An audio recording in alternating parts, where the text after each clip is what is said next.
आइए देखते हैं एक क्वेश्चन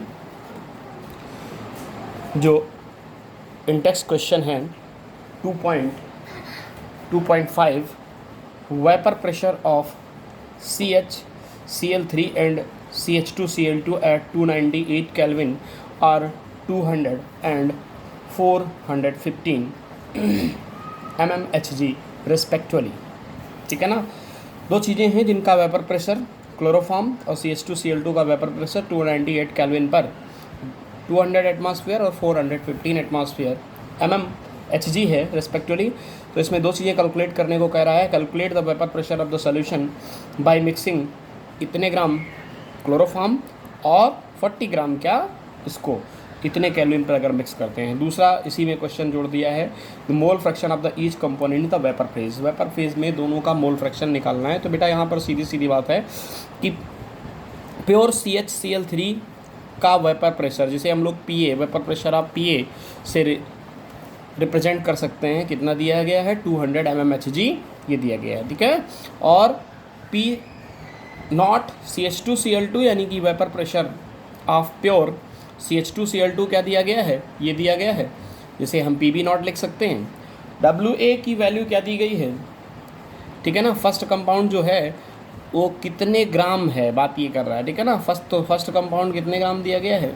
फर्स्ट कंपाउंड दिया गया है इतने ग्राम 25.5 ग्राम और WB कितना दिया गया है 40 ग्राम।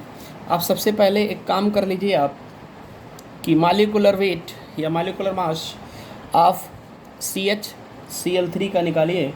तो CHCl3 का 12 + 3 + 36.5 CHCl3 क्या निकालना है CHCl3 का निकालना है। तो कार्बन का ये हो गया, हाइड्रोजन का 3 हो गया, तो CH और Cl3 यानी कि 3 से मल्टीप्लाई कर दीजिए तो ये 119। ठीक है। ये वैल्यू आपकी आ जाएगी, क्या आ जाएगी वैल्यू 119.5 आ जाएगी आपकी वैल्यू CH3Cl की वैल्यू। ठीक है। CH3Cl है बेटा, ये CH3Cl है, ध्यान दीजिए कहाँ गया इस जगह पर CH3Cl है क्लोरोफॉर्म में। ठीक है। अब देखिए तो इसके लिए अब आपको क्या निकालना है number of moles of A component. तो A कंपोनेंट के लिए उसका मास लिखिए जितना था WA upon molecular mass of A compound या मॉलिक्यूलर वेट भी इसी को हम लोग लिखते हैं। तो इस तरह से आप लिखेंगे 25.5 अपान 119.5 = 0.213। ये आपकी वैल्यू कैलकुलेट करने पर इसको आ जाएगी, याद रखना। ठीक है। दूसरी चीज़ अब आपको क्या करना है, इसी तरह से आप NB number of moles of B component निकालने हैं। तो B के लिए आपको WB upon molecular mass of B component रखना है। तो मॉलिक्यूलर मास B कंपोनेंट का मास कितना था, ये था। मॉलिक्यूलर मास आप निकाल लेना CH2Cl2 का। ठीक है। CH2Cl2 का आपका ये आ जाएगा मॉलिक्यूलर मास। ठीक है बेटा। 12 + 2 + 36.5 × 2 रखेंगे, ये मॉलिक्यूलर मास इसका निकल आएगा। मॉलिक्यूलर वेट या मॉलिक्यूलर मास ऑफ CH2Cl2 का निकालने के लिए 12 + 2 + 35 होता है बेटा, 35.5 × 2 कर दोगे। ठीक है। ये निकल आएगा आपका, ये वैल्यू यहाँ से आ जाएगी। अब आप एक काम करिए मोल फ्रैक्शन ऑफ A निकालिए।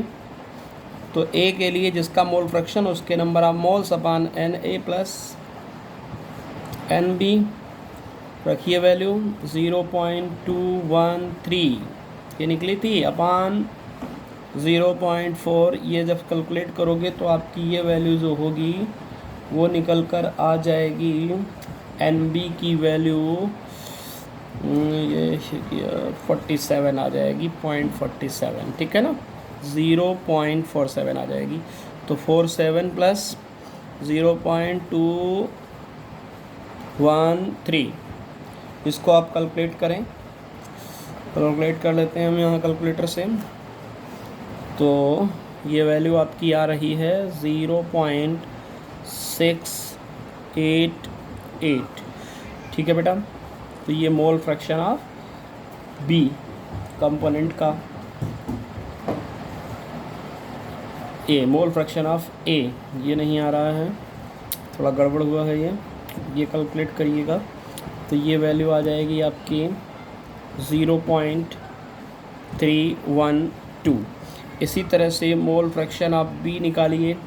बी निकालने के लिए आप N B upon N A plus N B रखेंगे बेटा, ठीक है। Number of moles of B component कितने थे बेटा, number of moles of B component अभी आपने निकाला 0.47 अपान टोटल इन दोनों का जो नीचे रखा था अभी आपने, टोटल आ रहा था 0.683, टोटल मोल्स रख दिए। तो ये आपकी वैल्यू आ जाएगी 0.688। इस तरह से ये दोनों के मोल फ्रैक्शन निकल आए।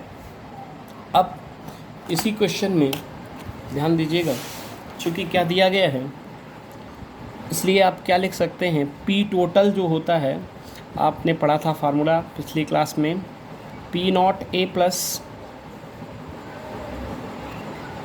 P nought B minus P nought A into mole fraction of B.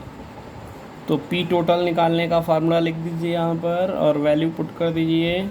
ये कितना था, प्योर इसका 200 था प्लस 2 सॉरी इसके बाद यहाँ पर ये वैल्यू पी नॉट बी की वैल्यू 415 ये दी गई है वैल्यू 415, ये रख दी, माइनस 200 पी ए नॉट की pure value, pure vapour pressure इसका ये हो गया।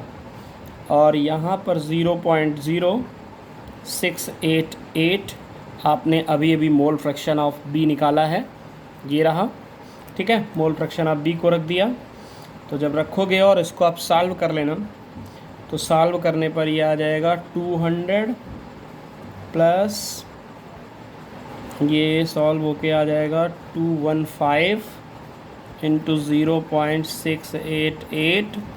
तो इसको आप सॉल्व करेंगे, ये आ जाएगा 347.9 mmHg। ये आपका एक आंसर आपका निकल आया 347.9 mmHg। अब आप एक काम करिएगा, अब आपको इसी क्वेश्चन का दूसरा पार्ट करना है, मोल fraction of the component in the vapour phase. इसके लिए आप क्या करेंगे बेटा, थोड़ा सा फास्ट करिए ज़रा वीडियो। ये y a is equals to, ये फार्मूला मैंने आपको पढ़ाया है, ये फार्मूला pt रख दिया। इस फार्मूले में वेपर फेज में P nought A mole fraction of A, ठीक है, अपान पी टी रख दीजिए इसका।